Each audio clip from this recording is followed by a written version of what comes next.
Soils are being destroyed, our waterways infected, and methane and nitrous oxide are being released into the atmosphere. This may sound like it's being caused by big factories or radiation, but in fact it's being caused by industrial agriculture. The way that we do agriculture and our relationship with the land as it is now is unsustainable. We need to change our relationship with the land both on an industrial farming scale and at home in order to have more sustainable agriculture and land use. To help you all understand the problems presented by industrial agriculture, I'm going to be analyzing our current agriculture practices, explaining the harms they cause to our food and soil, explaining how these practices arose, and then explaining what steps we can take in order to solve this problem. Our main problem is that our farming practices are unsustainable right now.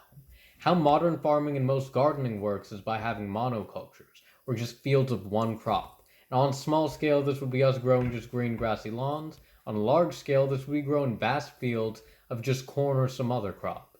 The problem with monoculture farming and industrial agriculture is that it is just not how nature was meant to be. Nowhere else in nature, aside from our lawns or monoculture farms, will you find just one species of plant growing and that's it. Because nature works with systems. Everything that is a part of a system helps it to survive, heal, and thrive. When we go against the system in place and try to make our own, that doesn't consider the guidelines of nature, we end up with what we have now. A system where we're having to put in a lot more to our soils so that we can keep using them, which ends up having long-term negative side effects. And the problem is larger than most of us realize too. It affects most of our world because this has to do with our food source. So it's something that affects all of us directly. If you ever eat fruits or veggies, this is something that you need to start caring about. And while it may sound small or boring, we need to be paying attention to our farming, our soils, and changing our relationship with the land. Because industrial agriculture has too many downsides to let it continue like this. It depletes our soil of nutrients, and so we have to add more fertilizers that end up getting washed out and flowing into our water sources, where the vast increase in nitrogen disrupts the nitrogen cycle.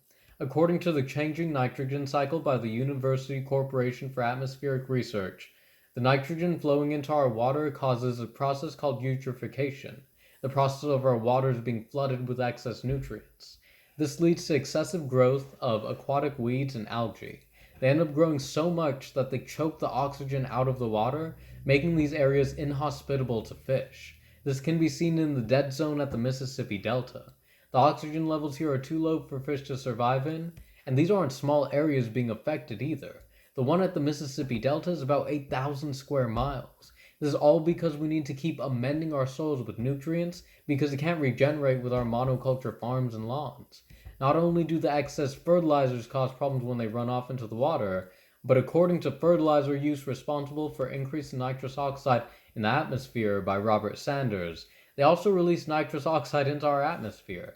And according to fertilizer, plants release 100 times more methane than recorded by Cornell University. Methane also gets released on a large scale in the production of these fertilizers. Both of these gases are greenhouse gases known to be more dangerous than carbon dioxide.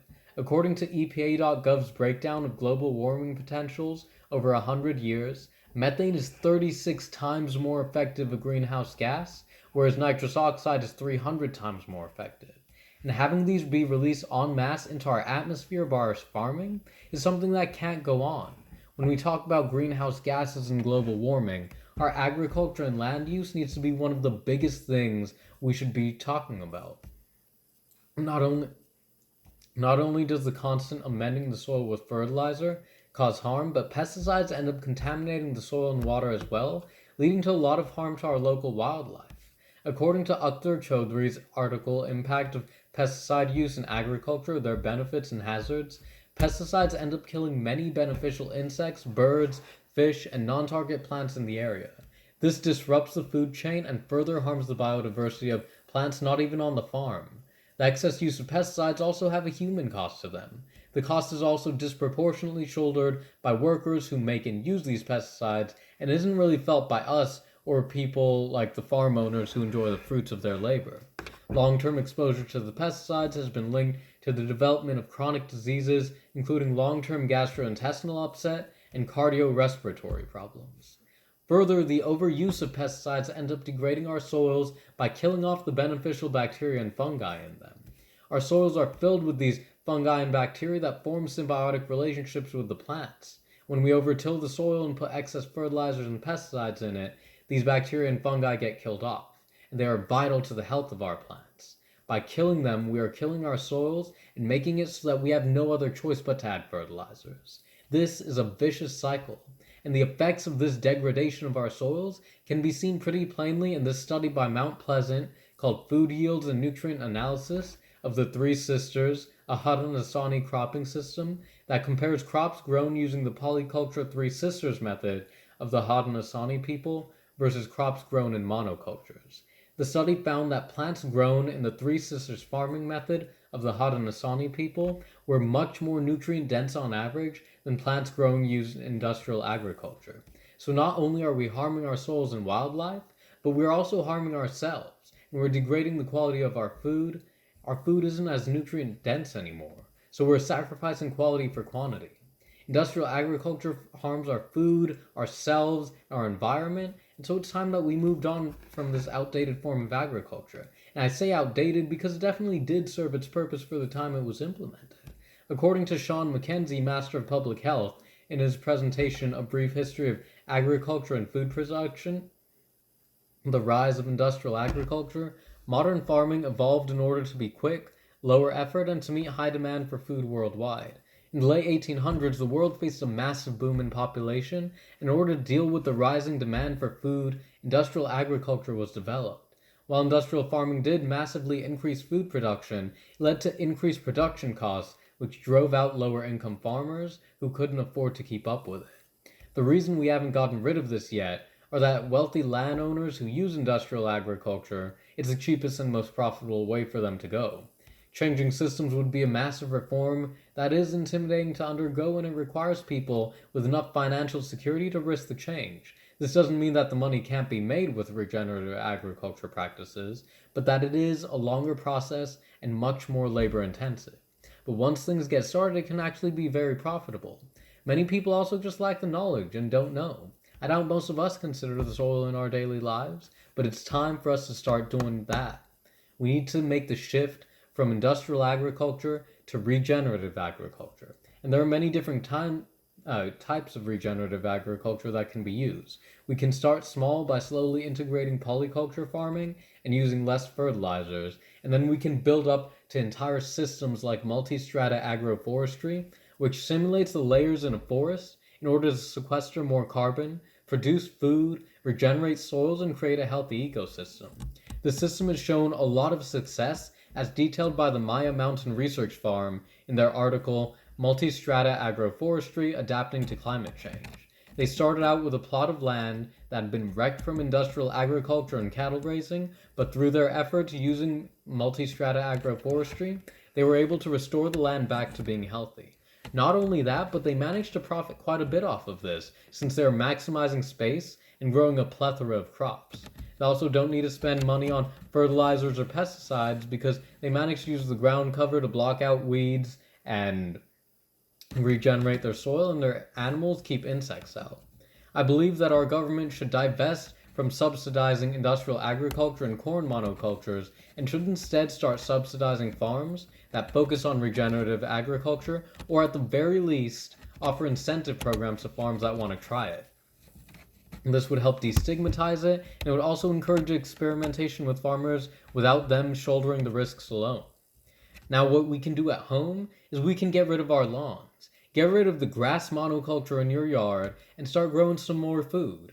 Or, if not growing your own food, start a garden of drought-tolerant California native plants. These can be beautiful. A great strategy to consider in your planning of the garden is multi-strata agroforestry, because it's something that can be done on both a small and large scale, and it produces a lot of food, regenerates soil, and forms a positive ecosystem without the constant need for amendments. Join and participate in your local community gardens, or start your own community garden. Talk to them about different ways to grow plants and ways to minimize the amount of amendments to soil that you use. Maybe bring up the Three Sisters farming method that was talked about earlier in my speech, that uses companion plants to help plants grow. You can start composting, use the leaf litter when plants die back and kitchen scraps as compost to return nutrients to and protect your soil. Make seed bombs of native pollinator promoter plants and toss them all around. These are balls of dirt mixed with clay and seeds, and wherever they land, they will grow once watered. Target places that'll be harder to notice but that are still going to get water, just so that they'll have the most likelihood of growing. We need to be doing all that we can because how we treat our land right now is currently unsustainable. We are using industrial agriculture in order to maximize profits and minimize labor without considering the massive repercussions. We are lighting our clothes on fire in the hopes that it'll keep us warm. Industrial agriculture started as a way to feed the massive boom in population, and it worked then. But what worked in the past won't always work for the present. We need to grow as our knowledge grows and develop new techniques that work to better for our needs. With our combined efforts, we can move past this destructive form of agriculture that harms our environment, human lives, and produces less nutrient dense foods. And we need to change how we grow our food, and in doing so, how we think of the land. We can't just think of it as a resource to exploit anymore. Our land is alive and filled with bacteria and mycelium networks that help plants grow. We need to acknowledge this and work in tandem with them in order to better produce food without causing harm to our environment. We need to invest in regenerative agriculture methods, both on a small and large scale. We need to move it to farms, but we can also start changing our relationship with the land at home. Compost, join your community garden, plant plants all around. It sounds really big and overwhelming when we talk about all of these environmental problems, but we can change things. People have already started to take the first steps. We just need to join in the efforts. Together, we can do this.